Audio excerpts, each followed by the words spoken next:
భౌతికమైనటువంటి వస్తువు పుణ్యంగా మారుతుంది. ఆ మారినదేదో అది జీవుడి వెంట వస్తుంది. ఇక్కడ మనం సంపాదించినది ఏదుందో అది ఏదీ మన వెంట వచ్చేది కాదు.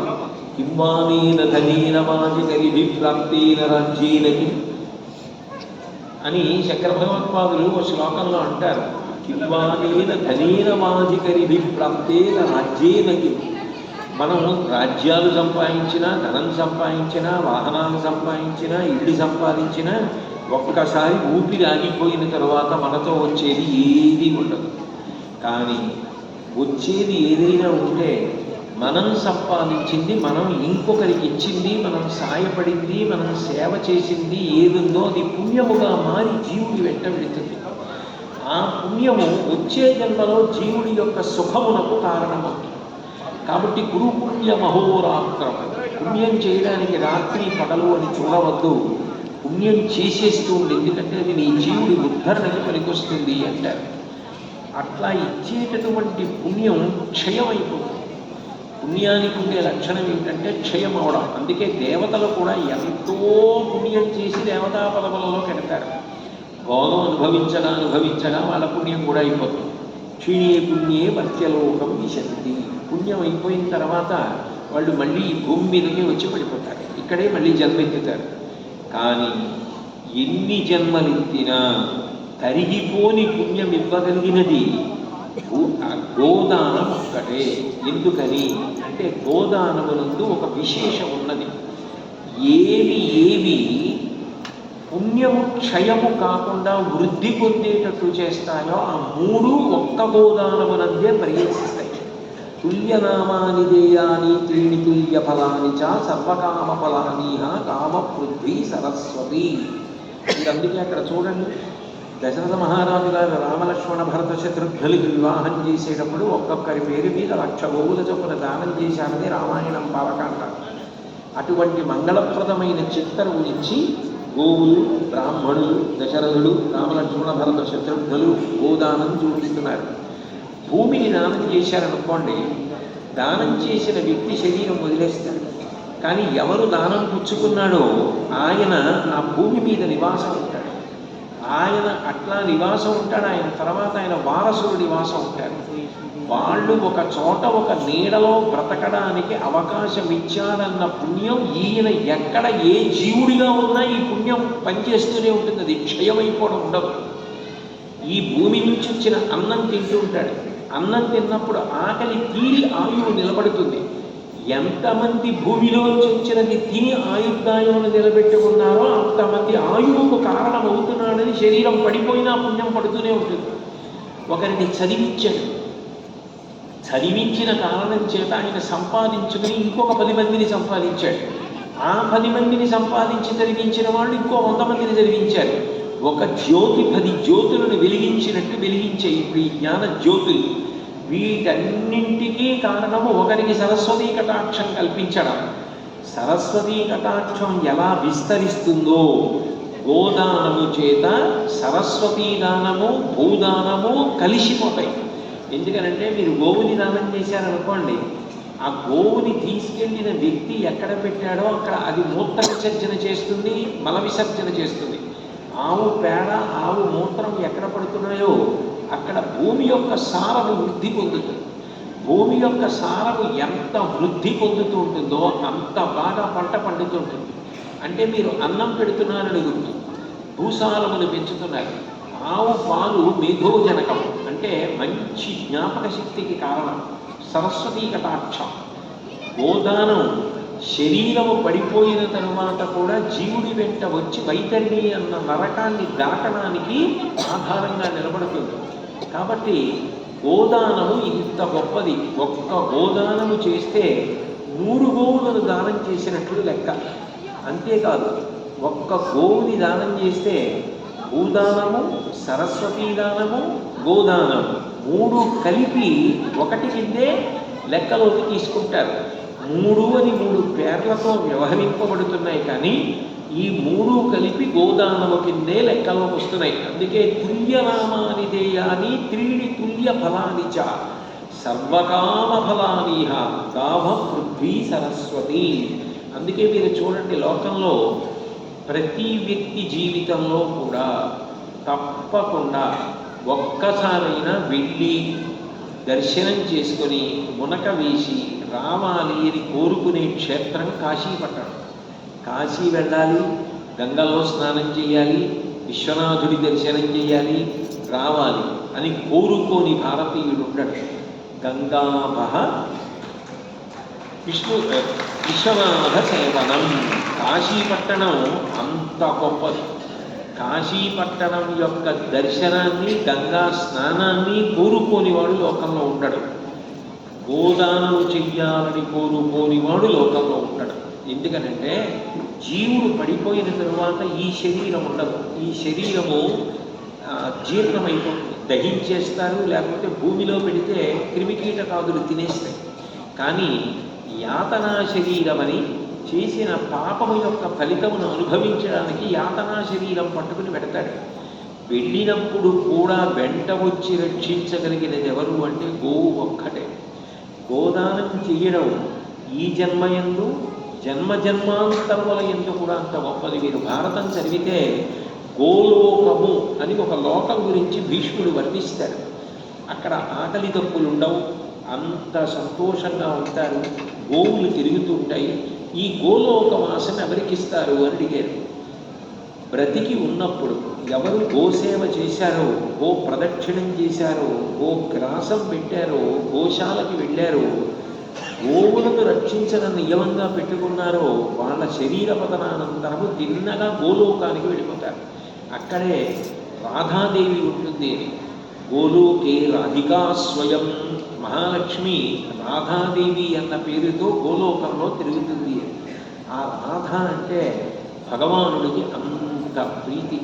నివాసీ నీలాద్రౌ నిహిత చరణో నంద శిరసి రసానందో రాధా సరసవపురాలింగన సుఖో జగన్నాథ స్వామి నయన పథకామీ భవతు మే అంటారు. పూరి జగన్నాథ స్వామి వారి విషయంలో రాధాదేవిని ఎప్పుడు కౌగిలించుకొని ఉంటాట. ఎవరు రాధ అంటే నిరపరాధ రాధ, ఏ అపరాధము లేదు. రాధ అంటే సాధారణంగా ఏదో రాసలీల కృష్ణుడితో కలిసి ఉంటుంది అని అనుకుంటారని నిరపరాధ, ఏ అపరాధము లేని ఎవరో ఆమె రాధ. రాధ పరబ్రహ్మస్వరూపిణి. అటువంటి రాధాదేవి ఉండేటటువంటి ప్రదేశం గోలోకం. అటువంటి గోలోకాన్ని చేరడానికి గోదానము అంత గొప్ప ఉపకరణం. కాబట్టి దాని విశేషాన్ని వర్ణించారు. తరువాతి చిత్రం దగ్గరికి వచ్చేటప్పటికీ అందులో గోస్మరణము పుష్టి కారణము అని చెప్తున్నారు. మనసు స్మరించకుండా ఉండదు. మనసుకున్నటువంటి బలము బలహీనత కూడా అదే. మీరు ఏమి ఆసరా ఇవ్వలేదనుకోండి మనసుకి, మీరు మీ అంత మీరుగా నువ్వు స్మరించడానికి నేను ఇదిగో ఈ విషయాన్ని ఇస్తున్నాను అని చెప్పకపోతే మనసు ఎప్పుడూ కూడా విషయ సుఖములను మాత్రమే ఆలోచిస్తుంది. పసిపిల్లలు చూడండి, మీరు ఆడుకోవడానికి ఏదైనా క్షేమకరమైన వస్తువు ఇచ్చారనుకోండి, ఆ వస్తువుతో ఆడుకుంటుంటారు. ప్రత్యేకించి పాకే వయసులోకి వచ్చినటువంటి పిల్లలకి మీరు ఏది ఇవ్వలేదనుకోండి, వాళ్ళకి తెలియదు కాబట్టి ప్రమాదకరమైన వస్తువులు పట్టుకుంటారు. మరుగుతున్న పాలు ఉన్న గిన్నె వెళ్ళి పట్టుకుంటాడు. ఏదో పదునుగా ఉన్నటువంటి తీసి ఆడపోయి ఒళ్ళు పోసుకుంటాడు. గోడ పట్టుకుని మెల్లిగా లేచి విద్యుత్ ప్రవహించే కర్ణాల్లో 2 వేళ్ళు పెడతాడు. ఏదో పురుగు పాకుతుంటే తెలియక పురుగుని పట్టుకునే ప్రయత్నం చేస్తాడు, అది కరుస్తుంది. వాడు ప్రమాదకరమైనవి క్షేమకరమైనవి విభాగం తెలియక పట్టుకుంటాడు. మనసు కూడా అంతే, పసిబిడ్డ లాంటిది. దానికి ఇది క్షేమకరము, ఇది ప్రమాదకరము దానికి తెలియదు. కోటాను కోట్ల జన్మల తర్వాత అదృష్టం కొద్దీ వచ్చినటువంటి శరీరం మనుష్య శరీరం. దీనికి వాక్కు పుణ్యం చేసుకోగలదు. కానీ అక్కర్లేనివి ఏది పట్టుకుంటే పాపం తేలిగ్గా వస్తుందో అటువంటివి పట్టుకునే ప్రయత్నం చేస్తుంది తప్ప, ఏది పట్టుకుంటే పుణ్యం కలుగుతుందో అటువంటిది పట్టుకునే ప్రయత్నం తనంత తానుగా మనసు చెయ్యదు. మీరు అందుకే చూడండి, నేను మీకు ఒక ఉదాహరణ చెప్తే మీరు బాగా పట్టుకుంటారు. విహిత కర్మని పట్టుకోవడం మనసుకి అంత తేలిక కాదు. నిషిద్ధ కర్మని మనసు చాలా తొందరగా పట్టుకుంటుంది. నేను మీకు ఒక ఉదాహరణ చెప్తే చాలా తేలిక. నేను మీ అందరితోటి రేపు ద్వాదశి, చాలా గొప్ప తిథి, సూర్యోదయానికి ద్వాదశి ఉంది అనుకోండి. కాసేపు సూర్యోదయానికి ద్వాదశి ఉందండి, మీ అందరూ కూడా రేపు స్నానం చేసేటప్పుడు 3 మాటలు నారాయణ నారాయణ నారాయణ అనండి. మీకు చాలా గొప్ప పుణ్యం వస్తుంది అన్నాను అనుకోండి. ఎట్లాగో అట్లా కష్టపడి సూర్యోదయాపూర్వం తలస్నానం చేస్తారు. కానీ మీకు ఎట్టి పరిస్థితుల్లో స్నానం చేసేటప్పుడు కాకి మాత్రం గుర్తు రాకూడదు అన్నాను అనుకోండి. అది గుర్తొస్తుంది. ఎందుకంటే ఏది నిషిద్ధ కర్మం, ఏది చెయ్యొద్దు అంటారో దాని వైపుకు వెళ్ళడమే మనసుకున్నటువంటి లక్షణం. పసిపిల్లలు చూడండి, ఏది చెయ్యొద్దంటే అదే చేస్తారు. ఏమార్చడానికి తల్లి ఏం చేస్తుందంటే, ఓ వంకాయ పిల్లాడి చేతిలో పెడుతుంది. వాడు ఆ వంకాయ అటు తిప్పుతాడు, ఇటు తిప్పుతాడు, గోచి నోట్లో పెట్టుకుంటాడు, ఆడుకుంటాడు, దాన్ని చొంగ చేసేస్తాడు, కింద పడేస్తాడు, మీద పడేస్తాడు. వాడికి ఏం ప్రమాదం ఉండదు. కాసేపు ఆగి వాడు గుర్తిస్తాడు, అమ్మ నన్ను ఏమార్చింది, ఈ వంకాయ ఇచ్చని ఏడుస్తాడు. అప్పుడు అమ్మ ఈ వంకాయ తీసేసి వాడికి ప్రమాదం జరగకుండా ఉండేటటువంటి ఇంకో వస్తువు ఏదో పట్టుకొచ్చిస్తుంది. అంతేగాని ప్రమాదకరమైంది వాడు అడిగాడని ఏ పటకారం అమ్మ ఇవ్వదు. వాడికి మళ్ళీ వంకాయ తీసేసి శుభ్రంగా కడిగి ఓ క్యారెట్ దొంపిస్తుంది. వాడు దాన్ని నోట్లో పెట్టుకుంటాడు. పైన 2 పళ్ళు, కింద 2 పళ్ళు వచ్చిన వాడితో గీరి ఏదో చిన్న పిసరు తింటాడు. తీయగా ఉందని సఫరిస్తాడు. దానివల్ల వాడికి వచ్చిన ప్రమాదం ఏం లేదు. అమ్మ ఆ దొంపిచ్చి ఎర్రగా ఉంది, కాసేపు దాంతో ఆడుకుంటాడు. అట్లాంటి వాటితో అమ్మ ఏమారుస్తుంది తప్ప ప్రమాదకరమైన వస్తువు అమ్మివ్వదు. సాధకుడు కూడా ఏది నేర్చుకోవాలి అంటే, ఏది ప్రమాదము కల్పించదో, ఏది మనసుతో స్మరిస్తుంటే గొప్ప పుణ్యాన్ని పొందుతుంటాడో, జీవుడు అభ్యున్నతిని పొందుతాడో దాన్ని ప్రయత్నపూర్వకంగా ఇవ్వాలి మనసుకి ఆలంబనంగా. అందులో చాలా చాలా గొప్పది ఏది అంటే గోవుని మీరు మనసుతో స్మరిస్తున్నారనుకోండి, ఏ కారణం చేతనైనా. మీకు ఒక గోశాలతో గొప్ప అనుబంధం ఉందనుకోండి. గోశాలకు వెళ్ళి 4 రోజులైంది, గోవులన్నీ ఎలా ఉన్నాయో, ఆ గోశాలలో ఉన్న దేవతామూర్తులకు ఆరాధనలు బాగా జరుగుతున్నాయా, పచ్చిగడ్డి పెరుగుతోందా, పేడపండుల గడ్డి పెడుతున్నారా, గోపూజ జరుగుతోందా, ఇలా మీకు ఏదో గోశాలకు సంబంధించిన ఆలోచనలు వస్తున్నాయనుకోండి, అది మిమ్మల్ని పైకెత్తుతుంటుంది. గోస్మరణము పుష్టి కారణము. పుష్టి అన్న మాటకు అర్థం ఏమిటంటే శక్తి, విభూతి. ఇవి ఈశ్వరుడు ప్రతి ప్రాణికి ఇస్తాడు, ఇవ్వకుండా ఉండడు. అందరి యందు ఏదో ఒక శక్తి ఉంటుంది, వాళ్ళ యందు ఏదో ఒక గొప్పతనం ఉంటుంది, ఉండకుండా ఉండదు. కానీ అది నా యందు ఉన్నది అని గుర్తించడం ఓ గొప్ప విషయం. గుర్తించిన తరువాత దాన్ని ఆవిరైపోకుండా పట్టుకుని దాన్ని ఆధారం చేసుకుని భగవంతుడికి దగ్గరయ్యే ప్రయత్నం చెయ్యడం, కలిగిన పుష్టిని సద్వినియోగం చేసుకోవడం. మనం తిన్నది జీర్ణం అవ్వాలి, జీర్ణమైనది శక్తి కావాలి, శక్తిగా మారినది లోకాన్ని పాడు చేయడానికి పనికి రాకూడదు. మనకి కలిగిన పుష్టి 10 మందికి పనికొచ్చే పనులు చేయడానికి ఉపయోగపడాలి, భగవంతుణ్ణి చేరడానికి ఉపయోగపడాలి. మాట భగవంతుడు అందరికీ ఇచ్చాడు. పోతన గారు భాగవతం రాశాడు, తూర్జటి కాళహస్తీశ్వర శతకం రాశాడు. ఎన్నో మంచి విషయములను వివేకానందుడు అందించాడు. రామకృష్ణ పరమహంస అంత మంచి మాటలు మాట్లాడాడు.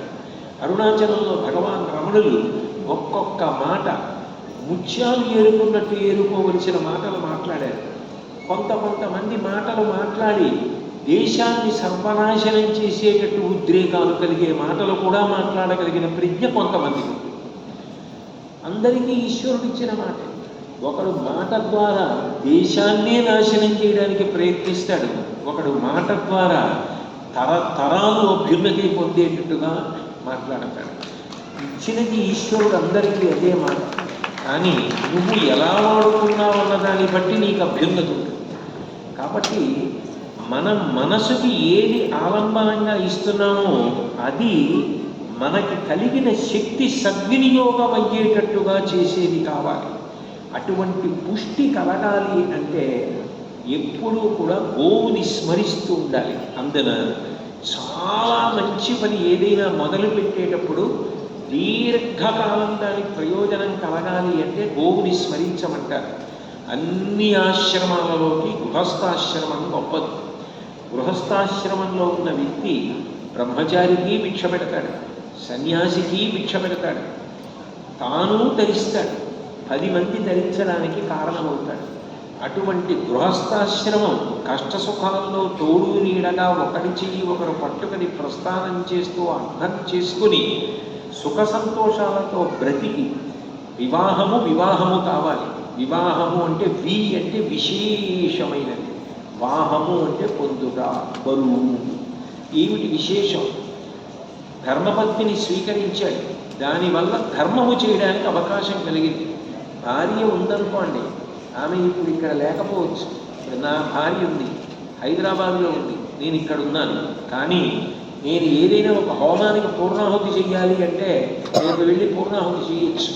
నేను ఉత్తరీయం ఎడభుజం మీద వేసుకుని చేయడానికి నాకు అధికారం ఉంటుంది, భార్య ఉంది కాబట్టి. భార్య లేదనుకోండి, చెయ్యలేడు. తనకు పుట్టిన కూతుర్ని కూడా కన్యాదానం చేయలేడు. ధర్మమునందు ఆమె కారణం, కామమునందు ఆమె కారణం. శరీరమునకు మనసుకు కామము కలుగుతుంది, అది ధర్మము చేత కట్టబడాలి. ధర్మపత్ని యందు ధర్మము చేత కామము కట్టబడితే అర్థము ప్రభవిస్తుంది. అదే ధర్మ ప్రజా సంపత్త్యర్థం సంతానం కలుగుతుంది. ఆ సంతానం వృద్ధాప్యం వచ్చినప్పుడు కొడుకు భుజం మీద చెయ్యేసుకొని తండ్రి ధైర్యంగా నడుస్తాడు. నాకేమీ, నా కొడుకున్నాడు, నా కూతురు ఉంది అని ధైర్యపడతాడు. అటువంటి అర్థము ప్రభవించింది. ధర్మబద్ధమైన అర్థము, ధర్మబద్ధమైన కామము మోక్షమునకు కారణమైంది. అంటే గృహస్థాశ్రమం అంత గొప్పది. అటువంటి గృహస్థాశ్రమం పండాలి అంటే పెళ్లి చేసుకునేటప్పుడు సుముహూర్తానికి ఒకరి కళ్ళల్లోకి ఒకరు చూసుకునేటప్పుడు గోవుని స్మరించమంటారు. కపిలాన్ స్మారయంతు, నలుపు ఎరుపు రంగులలో ఉన్న ఆవుని మనసులో తలుచుకోమని చెప్తారు బ్రహ్మగారు.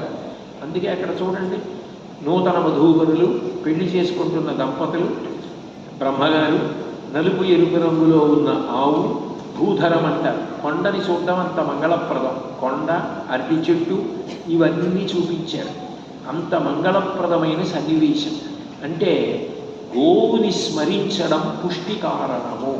అందుకే నాకీర్తయుగాసు వ్యాప్త తాసాం సంస్మృత్య చోపతేత్ సాయం ప్రాతర్ నమస్యేచ్ఛ కాస్తత పుష్టిమాప్నుయాత్. ఎక్కడుంది ఈ శ్లోకం అని అనుమానం కానీ, ఉత్సాహం కానీ, ఇంకా చదువుకోవాలన్న తాపత్రయం కానీ ఉన్న వాళ్ళ కోసం సంస్కృత భారతం అనుశాసన పర్వం 78వ ఆశ్వాసంలో ఇది 16వ శ్లోకము అని అక్కడ తెలియజేశారు. అంటే ధర్మవర్ధిని సంస్థ వారు ఈ చిత్రమాలికని దేని కొరకు తయారు చేశారంటే, ప్రతిరోజు గోశాలకి వెళ్ళలేని వారు కూడా ఒక్కసారి ఈ చిత్రపటాన్ని అక్కడ పెట్టుకుని ప్రదక్షిణం చేసి ఇంట్లో ఉన్న ఒక పాత్ర తీసుకొచ్చి అక్కడ పెట్టి రూపాయో, ₹1 ₹10 ప్రతిరోజు గోవుల పోషణ కొరకు వేసి నెలకొక్కసారైనా దగ్గరలో ఉన్న గోశాలకు పట్టికెళ్ళి ఇవ్వగలిగితే దాని వలన అందరూ అభ్యున్నతిని పొందాలని భక్తితో, ప్రేమతో దీన్ని తయారు చేసి ఇంత అందంగా తయారు చేయించారు. కాబట్టి కపిలాన్ స్మారయంతు, ఏ రోజు కూడా ఉదయం వేళ గోవుని స్మరించకుండా ఉండదు. ఏ రోజు కూడా రాత్రి పడుకోబోయే ముందు గోవుని స్మరించకుండా ఉండదు. నాకీర్తయిత్వాదాసువ్యాత్ తాసాం సంస్మృత్య చోత్పతేత్ సాయం ప్రాతః నమస్యేచ్ఛ కాస్తత పుష్టిమాప్నుయాత్. ఎవరు ఉదయం రాత్రి గోవుని స్మరించి లేస్తున్నాడో పడుకుంటున్నాడో వాడికి పరదేవత అయినటువంటి గోస్వరూపం పుష్టిని కలుగజేస్తోంది అని ఈ చిత్రం ద్వారా తెలియచేశారు. తరువాతి చిత్రం దగ్గరికి వచ్చేటప్పటికి గోవులను రక్షించి గోవిందుడవుట. భగవంతుడికి కొన్నిసార్లు 16 నామాలు ఉంటాయి, కొన్నిసార్లు 21 నామాలు ఉంటాయి, ఒక్కొక్కసారి 108, ఒక్కొక్కసారి సహస్రం. సాధారణంగా 108 నామాలు ఉంటాయి, లేకపోతే సహస్రనామాలు ఉంటాయి. 108 నామాలే ఎందుకుంటాయంటే ఎవరు పుట్టినా నక్షత్రాన్ని ప్రధానం చేసి మాట్లాడతారు. మనకి ఉన్నవి 27 నక్షత్రాలు. ఒక్కొక్క నక్షత్రానికి 4 పాదాలు. 27 × 4 108 పాదాలు. ఈ సృష్టిలో ఏ ప్రాణి పుట్టినా 27 నక్షత్రాల యొక్క 108 పాదాలలోనే పుడతారు. శం ద్విపదే శం చతుష్పదే, 4 కాళ్ళున్న ప్రాణులైనా 2 కాళ్ళున్న మనుష్యులైనా 108 పాదములలో పుట్టిన వారందరూ సంతోషంగా ఉండాలి అని చెప్పడం కోసమని 108 నామాలతో పూజ చేస్తారు. కొన్ని నామాలకి చాలా విశేషమైన ప్రాధాన్యం ఉంటుంది. సర్వసాధారణంగా మంచం మీద పడుకుని పవిత్రమైనటువంటి పనులు చెయ్యరు. కానీ నిద్రపోతుండగా దుస్వప్నం వచ్చిందనుకోండి, మంచం మీద పడుకుని నిద్రలోంచి లేచాడు అంటే అపవిత్రముగా ఉన్నాడు అని గుర్తు. అందుకే నిద్రపోయి లేచారంటే స్నానం చేసి వస్తాను అంటారు. నవరంధ్రములలోంచి ఎప్పుడూ కూడా మలము ఊరుతూ ఉంటుంది. అందుకని స్నానము చేత శుద్ధి పొందుతాడు. కానీ గోవిందనామములకు ఒక్కదానికి ఉన్న గొప్పతనం ఏమిటంటే, ఎవరు గోవిందనామాన్ని పలుకుతారో, గోవిందా అంటారో వాళ్ళు సదా స్నానం, ఎప్పుడూ స్నానము చేసిన వారితో సమానం. గోవిందనామం ఒక్కటి అంత గొప్పది. గోవిందనామం పలికితే భగవంతుడు అప్పు పుచ్చుకున్నవాడు అప్పిచ్చిన వాడిని చూసి ఎలా ఉలిక్కి పడతాడో అలా ఉలిక్కి పడతాడు. దేవతకి పూజ చేస్తారు. కారణం ఏంటంటే అప్పటి వరకు మనం తినేసినటువంటి పళ్ళల్లోనూ కాయల్లోనూ ఉన్నటువంటి గింజలు భూమి మీద పడేసినవి గ్రీష్మ ఋతువు, శరదృతువు, హేమంత ఋతువు వీటిల్లో ఎండిపోయి భూమి మీద పడిపోయి ఉంటాయి. నామరూపాత్మకంగా ఉండదు జగత్తు. ఏది ఏ గింజో తెలియదు. కానీ ఆషాఢమాసం శుక్లపక్షం దాటి కృష్ణపక్షం వస్తోంది అంటే తొలకరి వర్షం మొదలవుతుంది. వర్షపు చినుకు తగిలిందనుకోండి, జామ విత్తనం జామ చెట్టు అవుతుంది, మామిడి టెంక మామిడి చెట్టు అవుతుంది, జాజి తీగ అవుతుంది. ఏది ఎట్లా సృష్టి జరగాలో అట్లా సృష్టి జరుగుతుంది. నామరూపాత్మకమైన జగత్తు ఏర్పడుతుంది. అందుకని అది అమ్మవారి యొక్క స్వరూపం, ప్రకృతి అని కదా లక్ష్మీ అష్టోత్తర ప్రారంభం. ప్రకృతి స్వరూపిణి ఆవిడ. అందుకని ఆషాఢమాసంలో అమ్మవారికి నైవేద్యాలను పెడతారు గ్రామదేవతలందరికీ కూడా. అటువంటి వర్షం కురిపించే అధికారాన్ని భగవంతుడు దేవేంద్రుడికి ఇచ్చాడు. దేవేంద్రుడు వర్షం కురిపిస్తే గడ్డి బాగా పెరిగితే ఆవులు తింటాయి, ఆవులు తింటే పాలిస్తే గోవులను రక్షించిన వాళ్ళకి ఐశ్వర్యం వస్తుంది. కాబట్టి కృష్ణుడు పుట్టినటువంటి ప్రదేశంలో, కృష్ణుడు పెరిగినటువంటి బృందావనంలో నందగోపుడు మొదలైన వాళ్ళందరూ కూడా ఆవుల్ని గోవర్ధన పర్వతం మీద మేపుతూ ఉండేవారు. కానీ ఇంద్రుడు క్రమక్రమంగా అహంకారం పొందాడు. నేనే వర్షం కురిపించేవాడిని అని అహంకృతిని పొందాడు. అప్పుడు భగవంతుడు ఆయనకి పాఠం చెప్పాలనుకున్నాడు. ఇది నేను నీకు ఇచ్చిన అహంకారం తప్ప నీవు స్వతంత్రంగా పొందినది కాదు అని చెప్పాలనుకుని నందగోపాదులను పిలిచి, మీరు ఇంద్రుడికి చేసేటటువంటి యాగం గోవర్ధనగిరికే చెయ్యండి. ఆయన పుచ్చుకుంటాడు. గోవర్ధనగిరికి ప్రదక్షిణం చేద్దాం, మీరు ఆయన తినడం చూద్దురుగానని తానే గోవర్ధనగిరిలోకి కూడా ప్రవేశించి గోపాలమానులతో గోపకాంతలతో కలిసి ప్రదక్షిణం చేస్తున్నాడు.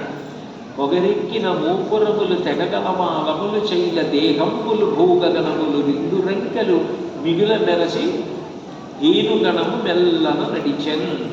బళ్ళెక్కి గోపకాంతలందరూ కృష్ణుడి మీద పాటలు పాడుతున్నారు. గోవర్ధనగిరికి ప్రదక్షిణం చేస్తూ అక్కడ అనేక శాఖపాఠములు ఉంచితే గోవర్ధనగిరిలోంచి కృష్ణ పరమాత్మని గోవర్ధనగిరి అధిష్టాన దేవతారూపంగా పైకొచ్చి తింటున్నాడు. కృష్ణుడు చెప్పింది నిజం.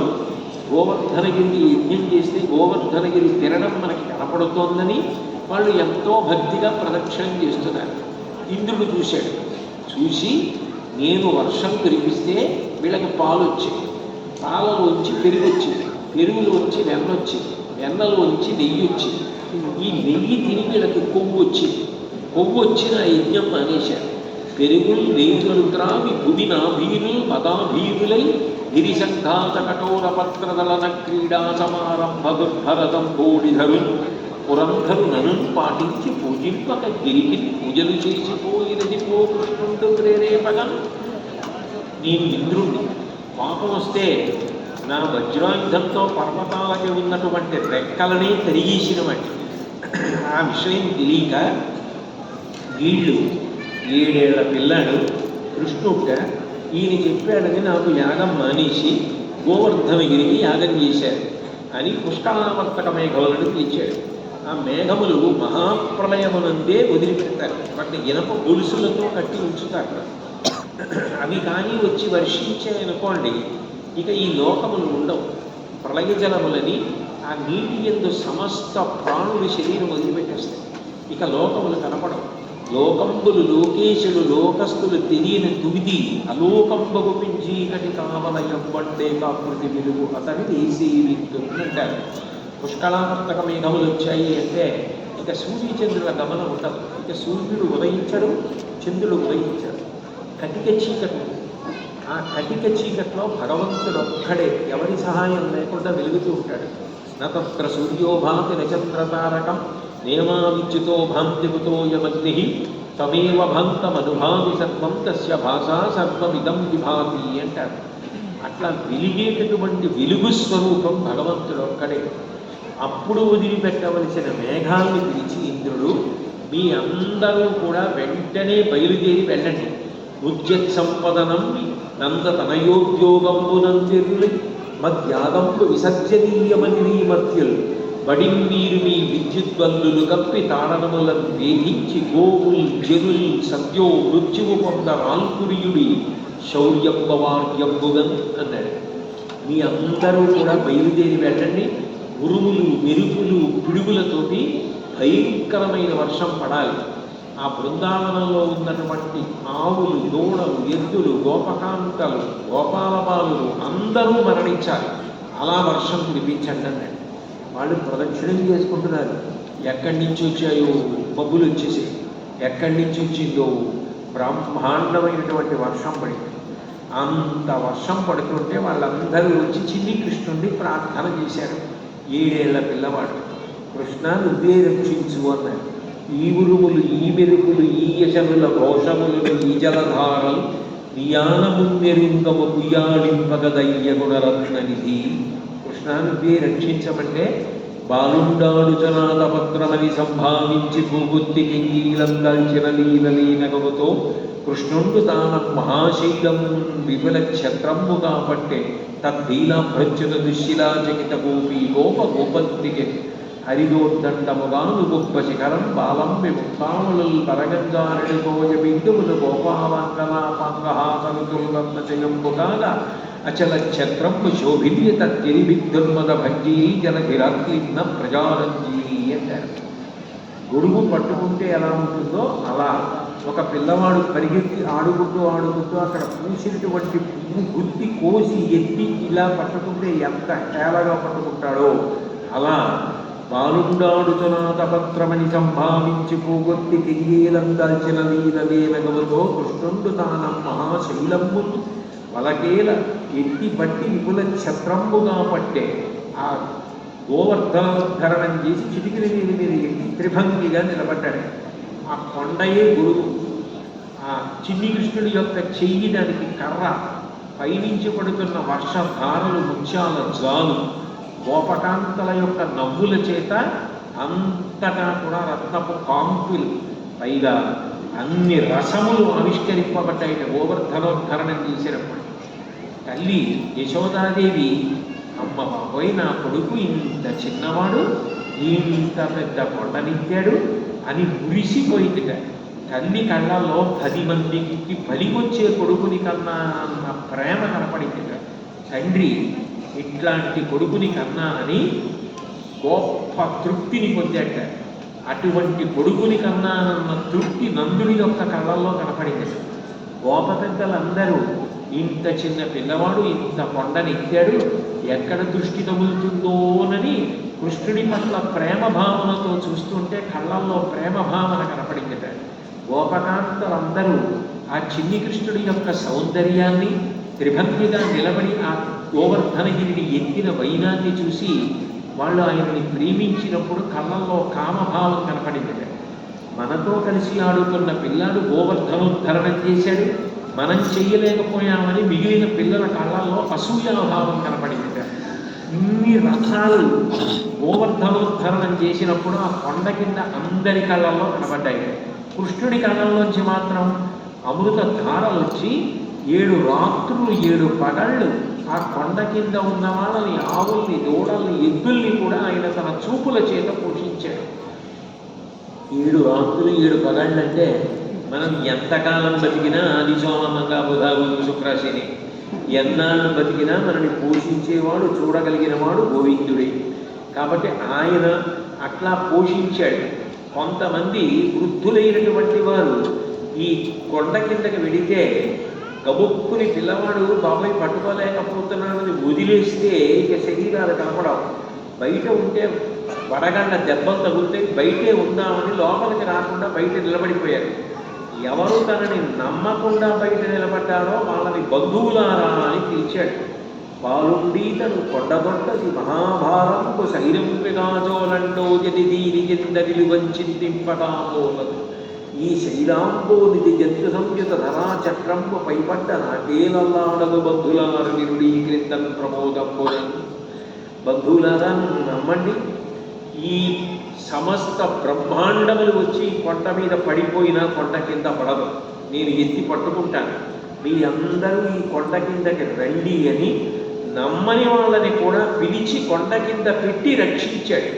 అందుకే ఎవరైనా గోవిందా అన్నారనుకోండి, అప్పు పుచ్చుకున్నవాడు ఎంతకి అప్పు తీర్చకపోతే ఆ అప్పు ఇచ్చినవాడు అకస్మాత్తుగా కనపడితే ఎలా కనబడతాడో, గోవిందా అని పిలిస్తే భగవంతుడు అలా ఉలిక్కి పడతాట. ఎవరో నన్ను పిలుస్తున్నాడు, నేను 7 రాత్రులు 7 పగళ్ళు కొండ ఎత్తి పట్టి నమ్మించి బతిమాలుకుని రక్షిస్తానని కొండ కిందకి తెచ్చుకుని రక్షించి సంపాదించుకున్న నామం గోవిందనామం.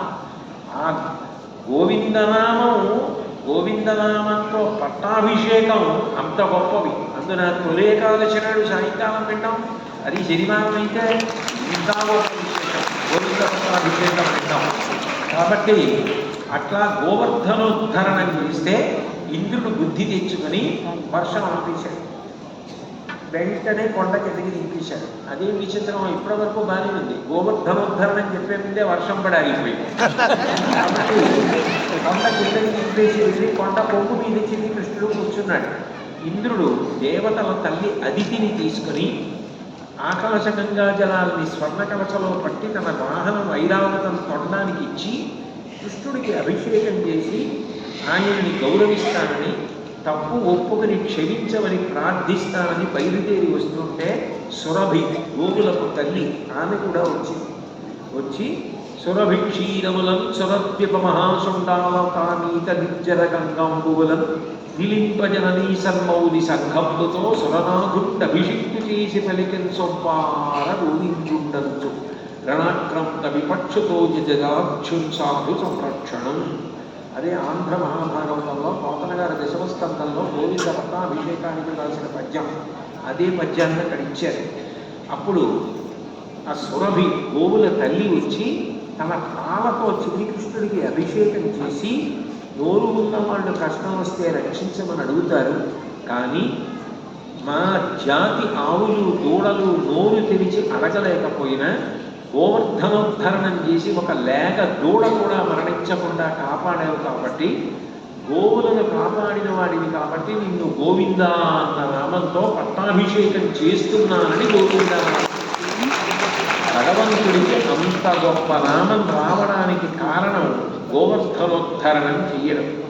అటువంటి గోవిందనామం రావడానికి గోవులు కారణం సుమా అని అంత పరమ పవిత్రమైన ఘట్టాన్ని అంత అందంగా చిత్రించారు. ఆ గోవర్ధనం కృష్ణుడెత్తి పట్టుకోవడం, ఆ వర్షధారలు, కోపంగా ఉన్న ఇంద్రుడు, గోపకాంతలు, గోపవృద్ధులు, గోపాలబాలురు, ఈ సన్నివేశాన్నంతటినీ కూడా చిత్రించి గోవర్ధనోద్ధరణాన్ని అక్కడ ఇచ్చారు. అంటే ఇటువంటి చిత్రానికి ఒక్కసారి ప్రదక్షిణం చేసి ఆ పద్యం చదువుకున్నా, లేదా గోవిందా గోవిందా గోవిందా అని 3 మాటలు అన్నా, ఆ అందరికీ కూడా మేలు కలగాలని ఇటువంటి చిత్రములతో గో సంబంధమైన చిత్రమాలికను తయారు చేశారు. తరువాతి చిత్రం దగ్గరికి వచ్చేటప్పటికీ చంద్రశేఖరేంద్ర సరస్వతీ స్వామి వారు గోవులను చూసి ఆనందిస్తున్నటువంటి వైనం. వారు కంచి కామకోటి పీఠానికి 68వ పీఠాధిపతులు. నడిచే దేవుడు అని పేరు పొందినటువంటి మహానుభావులు. ఈ భూమి మీద కామాక్షి పరదేవత నడిచి వెళితే ఎట్లా ఉంటుందో చంద్రశేఖరేంద్ర సరస్వతి మహాస్వామి వారు నడిచి వెళ్ళడం కూడా అట్లాగే భావించేవారు. ఆయన గురించి చెప్తూ వచో మౌనం చాతుర్యం తదను బహుళ భాషణమపి ప్రకామం దైవానం నిలయగమనం స్వాత్మనిర్తై స్వకీవాంగ్యస్మిన్ నిరవధిదయా సంయరహిత విచిత్రం మన్యేహం యతికులపతే చేష్టితవహో అంటారు. ఆయన ఏదైనా ఒక విషయం మీద మాట్లాడవలసి వచ్చిందనుకోండి, సంధ్యాకాలము అన్నారనుకోండి, వేదమంత్రాలు, ఉపనిషత్తులు, పురాణాలు, కావ్యాలు అన్నిటితో కలిపి సంధ్యాకాలం గురించి అంత గొప్పగా మాట్లాడేవాడు. ఆయన తనలో తాను రమిస్తూ మౌనంలో కూర్చున్నారనుకోండి, శంకర భగవత్పాదులు ఎలా అహం బ్రహ్మాస్మి అని తనలో తాను రమిస్తారో అలా రమించగలరు. ఆయన దేవాలయానికి వెళ్ళి దేవాలయంలో దర్శనం చేస్తారు. పాదచారి సన్యాసాశ్రమ నియమం ప్రకారం వాహనం ఎక్కకుండా ఆసీత్ హిమాచల పర్యంతం పాదచారి అయి పరిగెత్తించారు తప్ప ఎన్నడూ వాహనం ఎక్కలేదు. అంతటి మహానుభావులు. అలా తిరగగలరు, ఒక దేవాలయానికి వెళ్ళి దర్శనం చేయగలరు, లోకమంతటా లోకేశ్వరుని దర్శనం చేయగలరు. అంత మౌనంగా ఉండగలరు, అంత బాగా మాట్లాడగలరు. ఆయనకి నావాడు పరాయివాడు అన్న మాట లేదు. అందరినీ ఒక్కలాగే చూసి అంత దయాదాక్షిణ్యములతో ప్రేమించగలరు, అనుగ్రహించగలరు. ఏమి విచిత్రం స్వామి! యతికులపతే చేష్టితమహో, నీ యొక్క చేష్టితమునకు ఆశ్చర్యపోతున్నానంటారు. సాక్షాత్ కామాక్షి పరదేవత ఈ భూమి మీద నడిచి వెడితేని మహాస్వామి వారంటారు. శతవర్ష శేఖరుడు, 100 సంవత్సరముల ఆయుర్దాయం వరకు కూడా ధర్మాన్ని ఒక్క క్షణం కూడా విడిచిపెట్టినటువంటి మహానుభావుడు. అటువంటి చంద్రశేఖరేంద్ర సరస్వతి మహాస్వామి వారికి గోవులంటే ప్రాణం. ఆఖరణ 99 ఏళ్ళు వచ్చేశాక కూడా ఒక చిన్న పూరిపాకలో ఉండి ఆ పూరిపాక పక్కన ఒక గోవుని కట్టించుకొని ఉండేవారు. ప్రతిరోజు గో ప్రదక్షిణం, గో పూజ అవన్నీ అంత నియమంగా చేసేవారు. గోవు అంటే పరదేవతయే. ఆయన ఎప్పుడైనా పడుకోవలసి వస్తే గోశాలలో పడుకునేవారు. ఆయనకి గోవు కన్నా ఇష్టమైనది బహుశః ఇక లోకంలో ఏదీ ఉండదు. అంత ప్రేమగా చూసేవారు. గోవు పట్ల ఎంత జాగ్రత్తగా ఉండేవారంటే కంచి కామకోటి పీఠానికి కొన్ని ఆవులు ఉండేవి. ఒకసారి ఎవరో ఎక్కడి నుంచో తీసుకొచ్చి ఒక ఆవుని పీఠం ముందు వదిలేశారు. అది పీఠం ముందు కుక్కలు అవి వచ్చి మావిని పట్టుకు లాగేస్తుంటే రక్షించి గోశాలలోకి తీసుకొచ్చారు.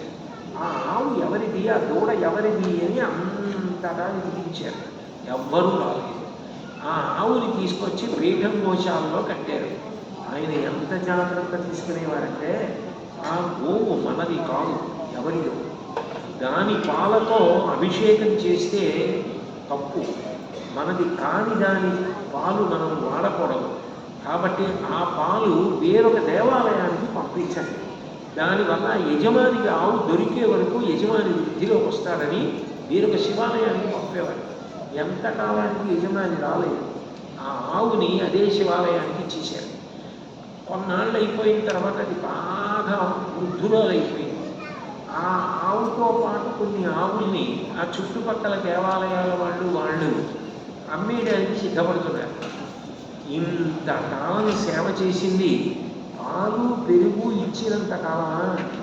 అమ్మ పెద్దదైపోయినా అమ్మ ఎంత గొప్పదో గోవు కూడా అంతే గొప్పది.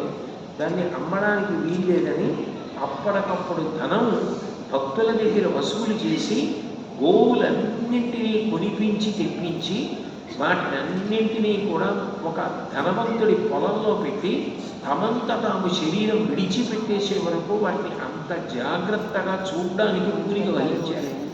గోవు అంటే ఆయనకి ప్రాణం. ఎక్కడైనా గోవులు తిరుగుతుంటే కూర్చుని అభయహస్తంతో వాటిని చూస్తూ ఆనందపడిపోయేవారు. ఎప్పుడూ చెప్తుండేవారు, గోసేవ చెయ్యండి, గోశాల కట్టండి, గోవులను రక్షించండి అని అదే పనిగా చెప్తుండేవారు. నిద్ర లేవగానే ఒక్కసారి అటువంటి జగద్గురు ఆ గోవుల మందలు ఆయన సంతోషంగా కూర్చుని అభయహస్తం పట్టడం, మెడలో ఆ మారేడు దళాల మాల, అంత మంగళప్రద దర్శనం అందరూ పొందడానికి అవకాశం కల్పించాలని తన ప్రయత్నం లేకుండా 13వ ఏట సన్యాసం తీసుకుని 100 సంవత్సరములు జీవించి చాతుర్మాస్యములు చేసిన మహానుభావుడు. అందుకని శ్రీశంకరార్య పరిపాలిత కామకోటి ప్రఖ్యాత పీఠమదిరుచ్యచమాన్యయేవ ధర్మాని రక్షసి సదాచరణ ప్రచారై శ్రీచంద్రశేఖర గురో భగవన్ నమస్తే అని ఆయన చిన్నతనంలో కాంచి కామకోటి పీఠానికి పీఠాధిపతి ధర్మ ప్రచారం నిమిత్తం ఆసేతు హిమాచల పర్యంతం పర్యటించి ధర్మ సంస్థాపన కొరకు ప్రయత్నించిన మహానుభావుడికి గోవులంటే అంత ప్రీతి అని నిరూపించి చూపించడానికి, అందరూ దర్శించడానికి వీలుగా ఆ చిత్రముని రచించారు. తరువాతి చిత్రం దగ్గరికి వచ్చేటప్పటికి పంచగవ్యముల గురించి మాట్లాడుతున్నారు. పాపము, పాపము పుణ్యము. పుణ్యము చెయ్యాలి అంటే కష్టం ఉంటుంది. మీరు పొద్దున్నే నిద్ర లేవండి అన్నాను అనుకోండి, కష్టం ఉంటుంది. చన్నీళ్ళు స్నానం చేయండి, కష్టం ఉంటుంది. మీరు ఒక 10 రూపాయలు ఎవరికో ఇవ్వండి, కష్టం ఉంటుంది. మీరు ప్రదక్షిణం చేయండి, శ్రమపడాలి. మీరు భజన చేయండి, శ్రమపడాలి. మీరు ప్రవచనం వినండి, శ్రమపడాలి. పుణ్యం చేయడంలో ఒరిపిడి ఉంటుంది, పాపం చేయడంలో మనసుకి సంతోషం. అందుకే పుణ్యానికి మనసు తన్ని పెడుతుంది, పాపానికి మనసు ఇష్టపడుతుంది. కారణం ఏంటంటే పాపం చేస్తే మరి దుఃఖం వస్తుందని తెలుసు కదా, అయినా ఎందుకు చేస్తారు పాపం అంటే, చూడండి, ఎప్పుడైనా ఏదైనా ఒక అమాయకపు ప్రాణిని పట్టుకోవాలనుకోండి, పట్టుకోవలసి వచ్చినప్పుడు ఏం చేస్తారంటే దానికి ఏదో ఒక కాయిలో ఒక ఎర వేస్తారు. చూడండి, కోడి అటు ఇటు పోతోంది, చీకటి పడిపోయింది, అది దాన్ని బుట్టలో పెట్టేలేదనుకోండి, రాత్రి ఏ పిల్లో కుక్క ఎత్తుకుపోతుంది. యజమాని దాన్ని తీసుకొచ్చి పెద్ద వెదురు పేర్ల బుట్టలో పెట్టేస్తాడు, అది క్షేమంగా ఉంటుంది. కానీ అదేమో దొరకకుండా ఇల్లు ఎక్కుతోంది, ఇల్లు ఎక్కుతోంది, చీకటి పడిపోయింది. అప్పుడు దాన్ని పట్టుకోవడానికి యజమాని ఏం చేస్తారంటే కాసిన నూకలు తీసుకొచ్చి అది ఓ ఇల్లు ఎక్కి చూస్తుండగా go go go go go go go go అంటూ నూకలు తగ్గుతాడు.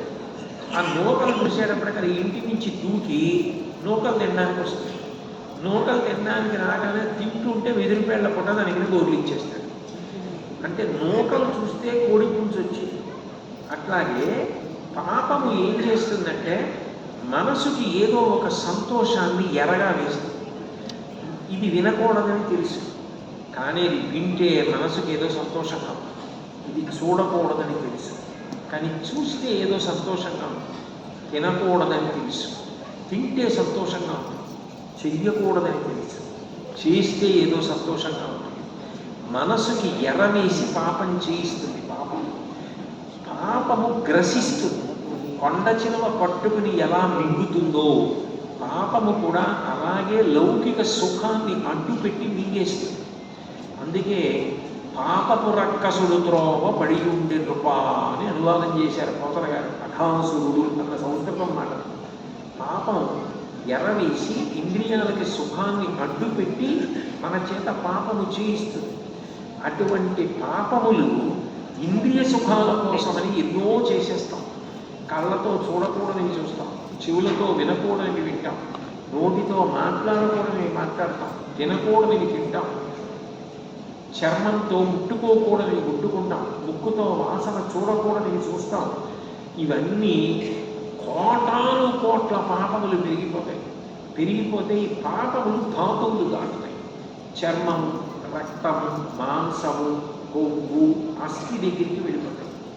అస్థి అంటే ఎముకలలోకి చేరిపోతాయి. చివరికి ఎముకలలోకి పాపములు చేరిపోయేంత స్థితికి వెళ్ళిపోయాడు అనుకోండి. శరీరము దహించిన తరువాత అస్థి సంచయనమని కొడుకు ఆ చిన్న చిన్న ఎముకలు ఏరి పిడకలో పెట్టి, మా నాన్నగారు చేసిన పాపాలు ఎముకల వరకు వెళ్ళిపోయి ఉంటాయి, ఈ పాపముల నుంచి విముక్తి కల్పించమని గంగలో పడుతున్నాడు. కానీ ఎముకల వరకు చేరిపోయిన పాపములు ఎప్పుడో చచ్చిపోయిన తర్వాత కొడుకు తీసుకెళ్లి గంగలో కలిపి విముక్తం చెయ్యడం కాదు. ఇక పైన నేను ఇటువంటి లౌల్యమునకు లొంగి పాపము చెయ్యను. ఈశ్వర, నాకు కొంచెం ఒరిపిడి అయిన, శరీరానికి మనసుకి కష్టమైన నేను పుణ్యకర్మలే చేస్తాను, నువ్వు చెప్పినవి చేస్తానని ప్రతిజ్ఞ చేసుకొని పంచగవ్య ప్రాశనం చేస్తాడు. అంటే ఆవు పాలు, ఆవు పెరుగు, ఆవు నెయ్యి, గోవు యొక్క మూత్రము, ఆవు పేడ, ఇవి భిన్న భిన్నమైన పాళ్ళు, అన్నీ సమానం కాదు. వేరు వేరు పాళ్ళలో పెట్టి మంత్రముల చేత కలుపుతాడు. కలిపి చిట్ట చివర ఈ మంత్రంతో యజమానికి ఇస్తాడు. యద్వగస్తి గతం పాపం దేహి తిష్టతి మామకే ప్రాశనం పంచగవ్యస్య దహత్యగ్ని నివేందనం. నేను భగ్గుమని మండిపోయేటటువంటి పదార్థం ఏదైనా తీసుకొచ్చి అక్కడ పెట్టి, ఏదో భగ్గుమని మండిపోయే వాయువు, పెట్రోలు, డీజిలు అలాంటిది ఏదైనా తీసుకొచ్చి అక్కడ పెట్టి ఒక్క నిప్పు రవ్వ తగల్చారనుకోండి, మెల్లగా మండదు, భగ్గుమని మండిపోతుంది. ఈ 5 కలిపి మంత్రముతో, ఇప్పుడు అక్కడ ఉన్నటువంటి ఆ మంత్రంతో కానీ పుచ్చుకుంటే ఎముకలలో చేరిపోయిన పాపములు కూడా కాలిపోతాయి. అందుకే షష్ఠి పూర్తి అవి చేసేటప్పుడు ఈ మంత్రంతో పంచగవ్య ప్రాశనం చేయిస్తారు. అంటే జనుల యొక్క ఎముకలలో వరకు చేరిపోయిన పాపరాశిని కూడా కాల్చగలిగిన శక్తి గోవు నుంచి స్రవించే ఈ 5 పదార్థముల నుండి వస్తుంది. అంటే గోవుని భగవంతుడు ఎంత గొప్పదానిగా సృష్టించాడో, సాక్షాత్ పరదేవత గోదేవతగా భూమి మీద తిరుగుతూ మనందరినీ అనుగ్రహిస్తోంది. అందుకే గోరక్షణ, గోపోషణ, గోప్రదక్షిణ, గోసేవ ఇవన్నీ అంత గొప్పవయ్యాయి. తరువాతి చిత్రం దగ్గరికి వచ్చేటప్పటికీ